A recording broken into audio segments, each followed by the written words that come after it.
Hello friends, कैसे हैं आप सब। Welcome to my channel literature with Jaiswal classes. LT grade की जो प्रिपरेशन सीरीज़ है, इसमें आज हमारा टॉपिक होगा वो होगा पीबी सेले द्वारा लिखी गई एक ओड टू अ स्काईलार्क।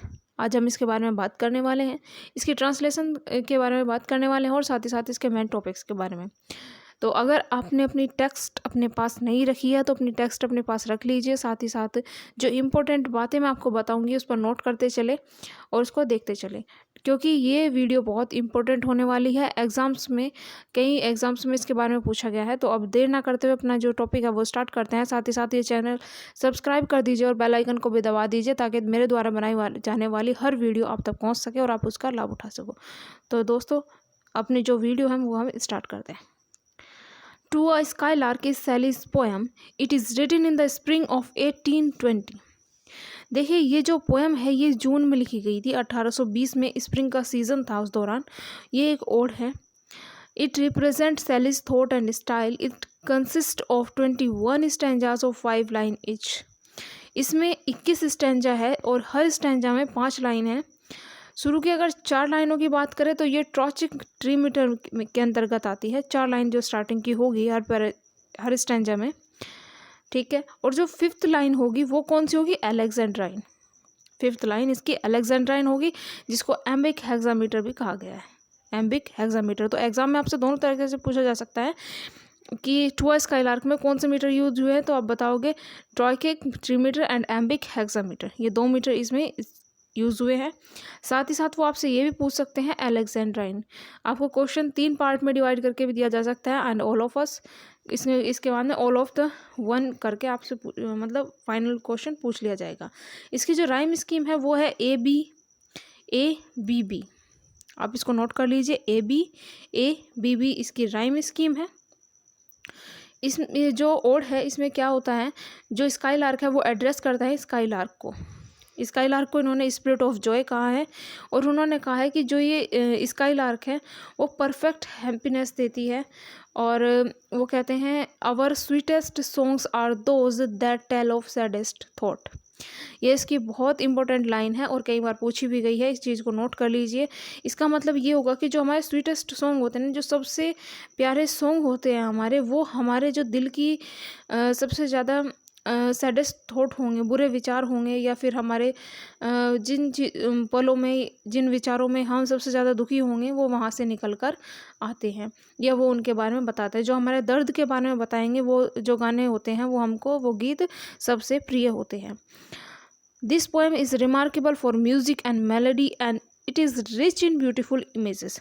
देखिए, इमेजेस सिंबल्स की हम बात करें तो इन्होंने काफ़ी सिंबल्स और इमेजेस का यूज़ किया है। इसमें सिम्बली का यूज़ किया है। साथ ही साथ इन्होंने क्या किया है, इसमें म्यूज़िक और मेलोडी का भी यूज़ किया है। तो ये 3-4 चीज़ें आप ध्यान रखिए। अब हम आगे बढ़ते हैं अपने ट्रांसलेशन की ओर।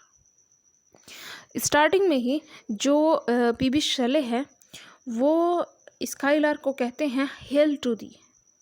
हेल मीन्स होता है नमस्कार या वेलकम, ठीक है। तो वो कहते हैं हेल टू दी ब्लिथी स्प्रिट। अब उन्होंने क्या कहा है, जो स्काईलार्क है ये उसको स्प्रिट कहते हैं। ब्लिथ मीन्स होता है happy spirit. Hail to thee, वो कहते हैं हेल टू दी कि तुम्हारा स्वागत है या तुम्हारा वेलकम है। हेल होता है वेलकम, ब्लिथी स्प्रिट यानी क्या होगा, हैप्पी स्पिरिट। इन्होंने जो पोइट है उन्होंने स्काईलार्क को हैप्पी स्पिरिट कहा है, चेयरफुल स्पिरिट कहा है, क्योंकि वो क्या है, बहुत हाई होती है स्पिरिट, जैसे कि हमें दिखाई नहीं देती। उसी तरह से जो स्काईलार्क है वो भी हमें दिखाई नहीं देती, वो बहुत हाई उड़ती है स्काई में। तो वो क्या है, हमें हमारी नज़रों से बहुत दूर होती है, हम उसे देख नहीं पाते। तो उसी तरह से जो स्पिरिट्स होती है वो उन्हें भी हम देख नहीं पाते। तो इन्हें स्काईलार्क को इन्होंने ब्लिथी स्पिरिट कहा है। वर्ड ताउ नेवर वर्ड। वर्ड जो होता है पोइट्री फॉर्म में वर को कहा जाता है।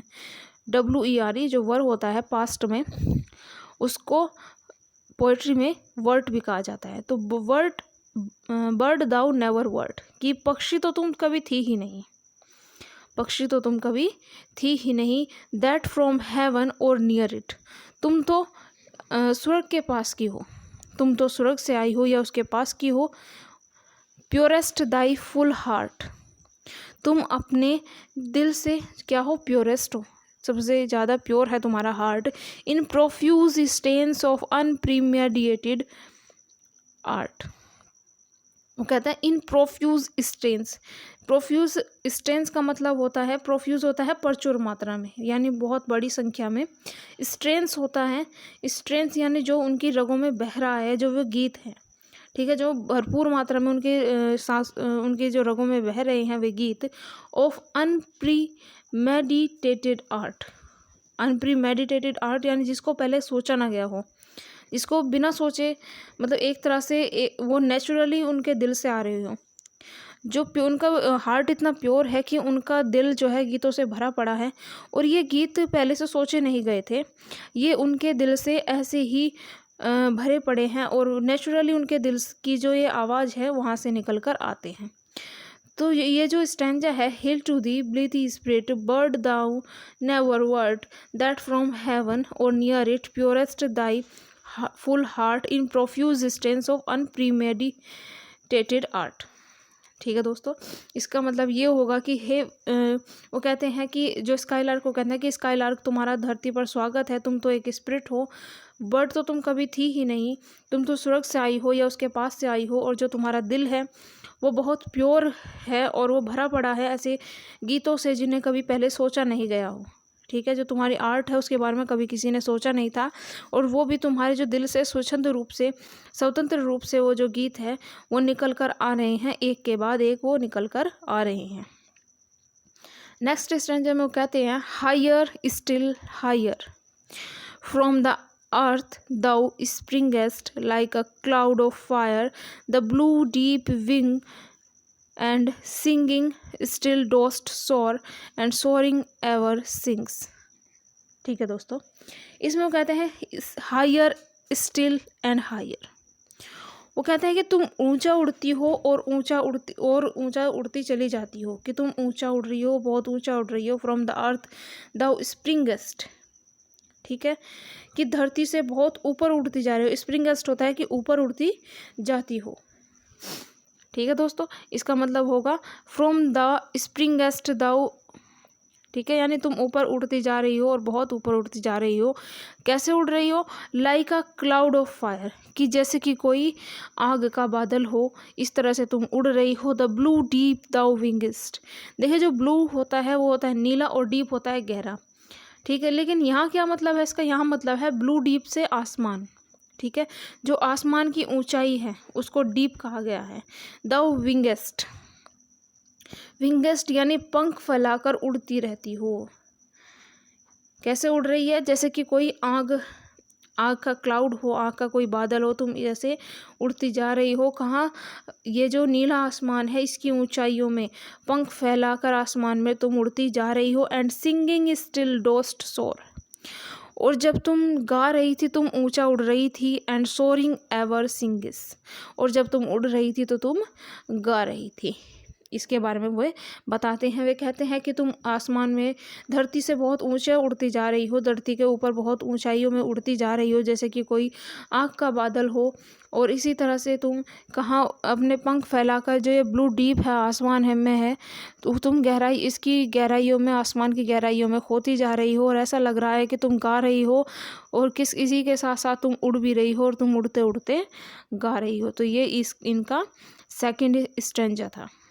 ठीक है दोस्तों, इन द गोल्डन लाइटनिंग, ये इसका थर्ड स्टेंज है। In the golden lightning of the sunken sun, ठीक है, over which cloud are brightening thou dost float and run like an unbodied joy whose race is just begun. देखिए इसमें कहते हैं इन the golden lightning, कि ये जो सुनहरी लाइट है, ये जो सुनहरी चमक है, of the sunken sea, sunken होता है डूबते हुए या धंसते हुए। जैसे सूरज डूबता है तो उसके बारे में क्या है कि जैसे कि सूरज नीचे की ओर डूब रहा है, तो तुम क्या हो रहा है, उसकी जो गोल्डन लाइट है वो चारों ओर फैल रही है। उसके बाद में कहते हैं over which cloud are brightening, उसके बाद में वे कहते हैं over which clouds are brightening, कि जहाँ से क्लाउड्स जो है ब्राइट हो जाते हैं। दाउ डोस्ट फ्लोट एंड रन, तुम वहाँ तक क्या कर रही हो, फ्लोट कर रही हो यानी बह रही हो, एंड रन दौड़ रही हो, like an unbodied joy whose race is just begin.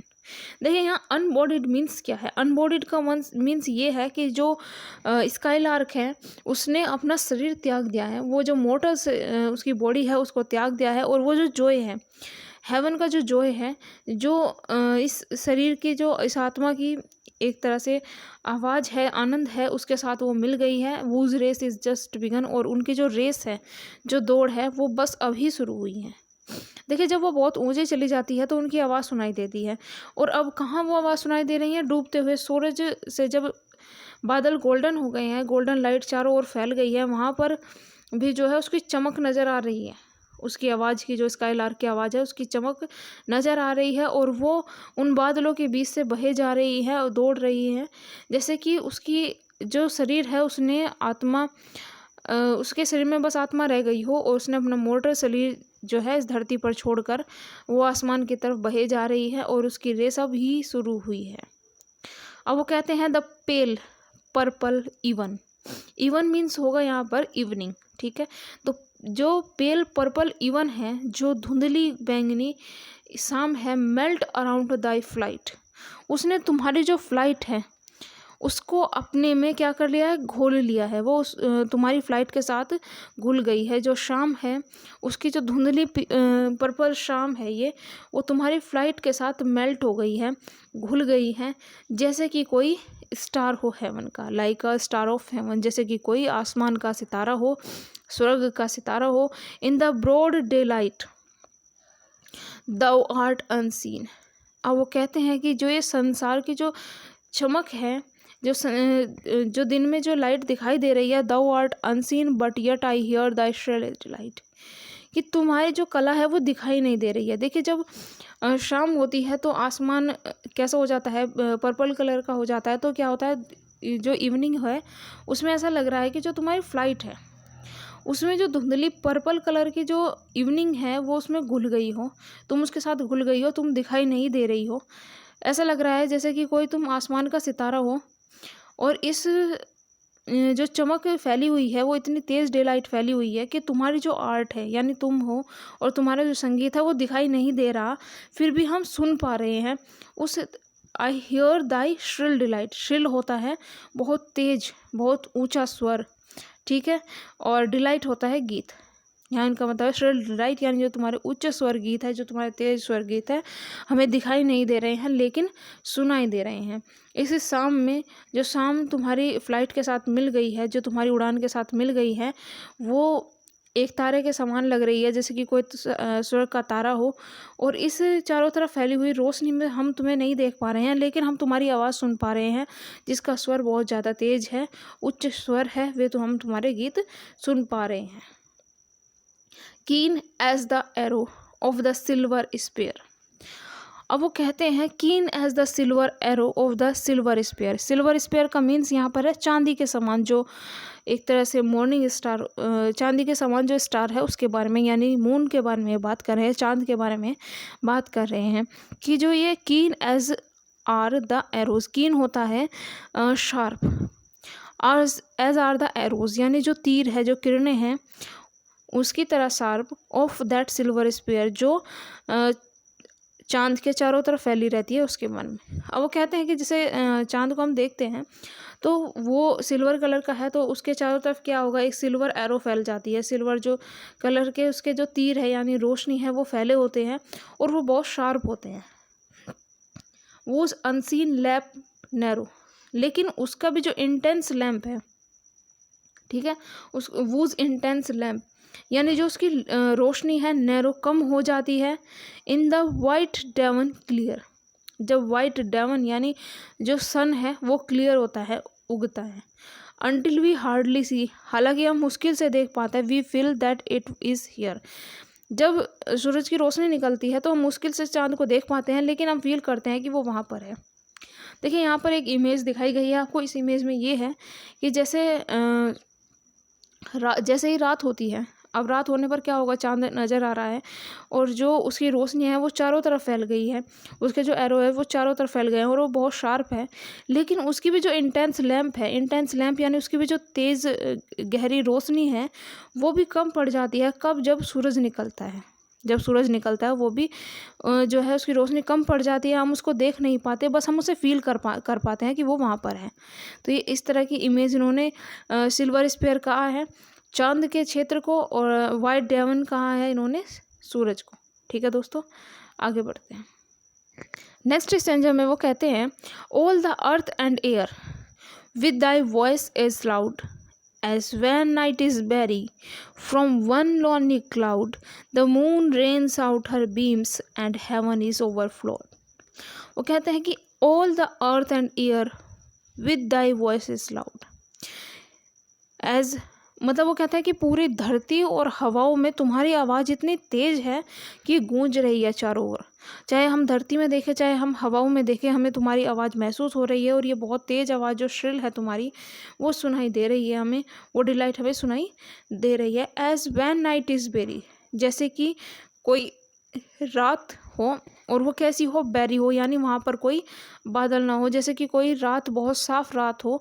From one lonely cloud, और बस एक ही जो है बादल वहाँ पर दिखाई दे रहा हो। किसी रात में जैसे रात होती है और पूरा आसमान जो है साफ हो, बस एक बादल दिखाई दे रहा हो।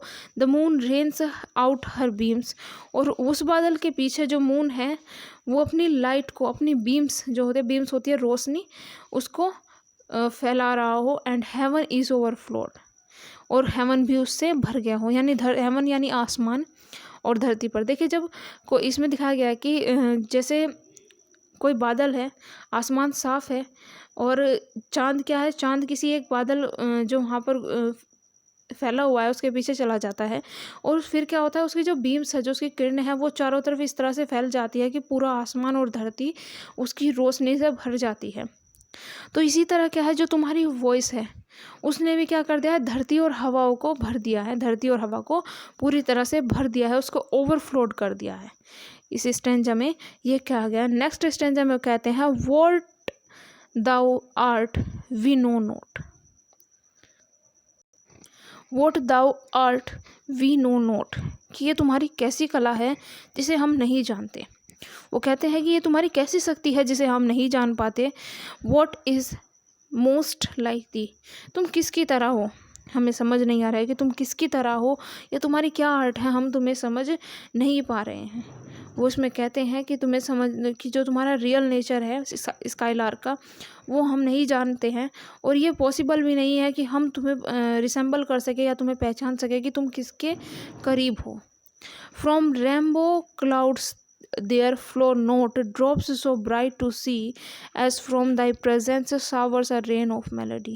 if from rainbow clouds there flow not drops so bright to see, कि जो रेनबो के जो क्लाउड होते हैं वो भी इतनी अच्छी जो ड्रॉप्स होते हैं, जो बूंदें होती है ब्राइट की, वो भी नहीं दिखा पाते, जैसे कि तुम्हारे प्रेजेंस में जो ये शावर करती हो ना, तुम बारिश करते हो अपनी मेलोडी की, यानी जो तुम्हारे संगीत की जो बौछारें करती हो ना, उसकी तुलना में तो जो रेनबो है उसके क्लाउड आदि भी उसकी ब्राइटनेस हमें नहीं दिखा पाते।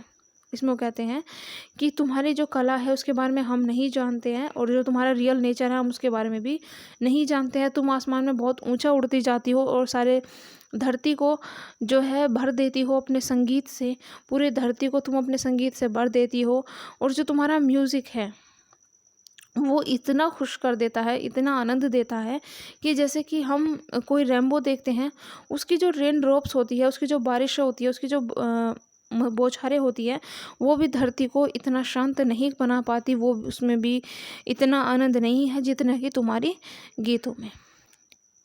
Like a poet hidden in the light of thoughts, singing hymns unbidden till the world is wrought to sympathy with hopes and fears is heeded not।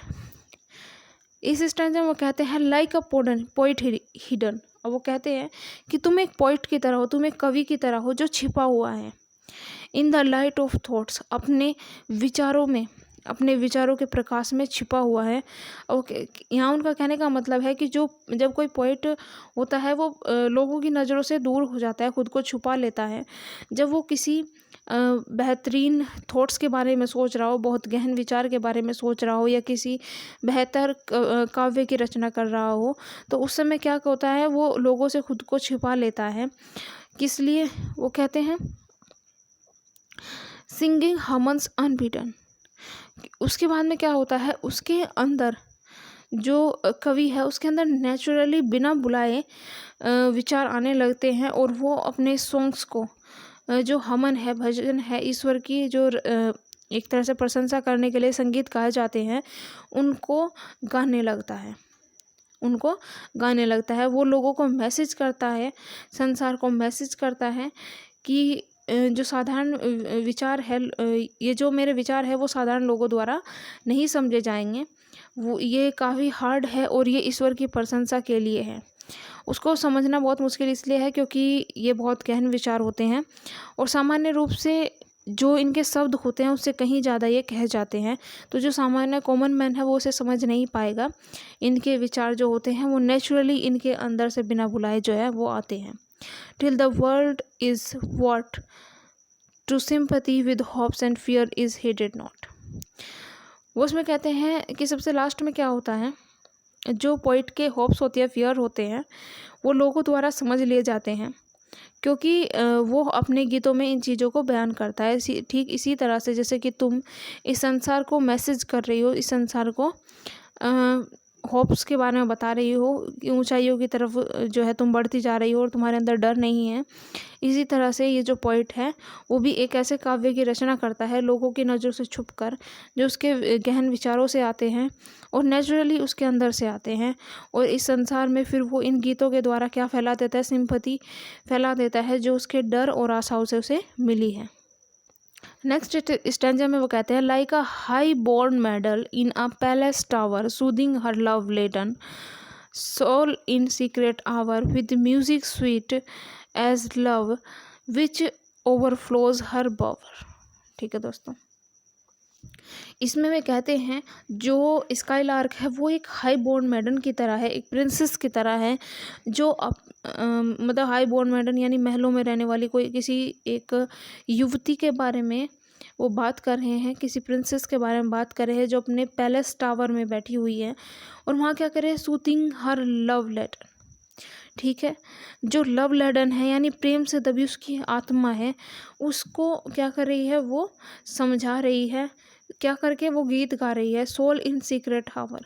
वो अपनी आत्मा के कुछ गहन जो समय है उसके बारे में वो गा रही है, with music so sweet as love, और उसका जो म्यूज़िक है प्रेम का वो बहुत स्वीट है, और उसकी जो बहावर है, जो उसके हृदय है, वो उसको भर देता है, उससे भरा हुआ है। यहाँ कहने का मतलब ये है कि जो स्काईलार्क है वो एक यंग मैडन की तरह है, और जो गर्ल है वो सपोज्ड करती है कि गर्ल को जो सपोज्ड किया गया है कि वो एक पैलेस टावर में है और उसको कोई देख नहीं रहा है, सिर्फ उसकी जो गीत है वो सुनाई दे रहे हैं। उसी तरह से जैसे कि स्काईलार्क को कोई देख नहीं रहा है, उसके सिर्फ गीत सुनाई दे रहे हैं, क्योंकि जो लड़की है वो पैलेस टावर में है और वो ऊंचाई पर है, उसको कोई देख नहीं पा रहा है, और वो क्या कर रही है, वो गा रही है गीत, उसके जो आत्मा के गीत है, उसके पैशन ऑफ लव के गीत है, वो उनको गा रही है, वो जो उसकी इंटेंसिटी को बता रहे हैं। लेकिन जो उसका पैशन ऑफ लव है वो इतना स्वीट है कि लोग उसे सुन रहे हैं, उसका आनंद ले रहे हैं, लेकिन उसे देख नहीं पा रहे हैं। उसे देख इसलिए नहीं पा रहे हैं क्योंकि वो बहुत ऊंचाई पर है। ठीक उसी तरह जैसे कि स्काईलार्क इनविजिबल है लोगों की आइज़ से, उनकी आंखों से इनविजिबल है, लेकिन उसका आनंद सभी ले रहे हैं। जो स्काईलार्क का म्यूज़िक है उसका आनंद सभी ले रहे हैं। नेक्स्ट स्टैंजा में वो कहते हैं like a glow worm golden in a dew in a dell of dew. देखिए, डेल होता है घाटी, ड्यू होता है ओस, और ग्लो वार्म होता है जुगनू, जिसे आप सब जानते होंगे। ग्लोवॉर्म जुगनू को कहा जाता है जो गोल्डन कलर की रोशनी फैलाता है। Like a glowworm golden in a dell of dew. कि जो स्काईलार्क है वो किस तरह है, वो एक जुगनू की तरह है जो अपनी गोल्डन लाइट ओस की घाटियों में फैलाता है। स्कैटरिंग अनबिहोल्डन, अनबिहोल्डन का जो मीन्स होता है यानी अपनी जिम्मेदारियों से जब कोई आदमी मुक्त हो जाता है तो उनको कहते हैं कि वो अपनी जिम्मेदारियों से मुक्त है लेकिन फिर भी फैला रहा है। इट्स एरियल व्यू, एरियल होता है हवाओं में, ह्यू होता है रंग, उसका रंग अपनी जिम्मेदारियों से मुक्त होकर वो चारों तरफ अपना रंग फैला रहा है। Among the flowers and grass which screen it from the view. अब वो कहते हैं कहाँ फैला रहा है, वो घास पर, फूलों पर अपना रंग फैला रहा है। Which screen it from the view, जहाँ हम इसे इसकी चमक तो देख पा रहे हैं, इसका व्यू हम देख पा रहे हैं, लेकिन हम जुगनू को नहीं देख पा रहे हैं। देखिए जब कोई जुगनू होता है वो घाटी में हम उसकी चमक को देख पाते हैं लेकिन जुगनू को नहीं देख पाते, क्योंकि वो कहाँ छिपा होता है, पत्तियों में, घास में छिपा रहता है, तो उसकी सिर्फ चमक दिखाई देती है। और जिस तरह से जो जुगनू होता है वो अपनी चमक ओस की घाटियों में फैला देता है बिना किसी दायित्व के, अपने दायित्व से मुक्त होकर चारों तरफ वो अपना जो हवाओं में रंग है उसको फैला देता है, फूलों पर, घास पर। उसी तरह से जो स्काईलार्क है वो भी अपनी जिम्मेदारियों से मुक्त होकर आसमान में ऊंचाई और ऊंचाइयों पर उड़ती चली जाती है और अपने संगीत को, धरती से और आसमान को अपने संगीत से भर देती है। उसी तरह से ये जो ग्लो वॉर्म है वो अपनी गोल्डन लाइट को संसार में फैला रहा है। लाइक अ रोज एम्बावर्ड, अब वो कहते हैं लाइक अ रोज एम्बावर्ड, यानी जैसे कि कोई गुलाब का फूल हो और उसे वो एम्बावर्ड यानी ढका हुआ हो।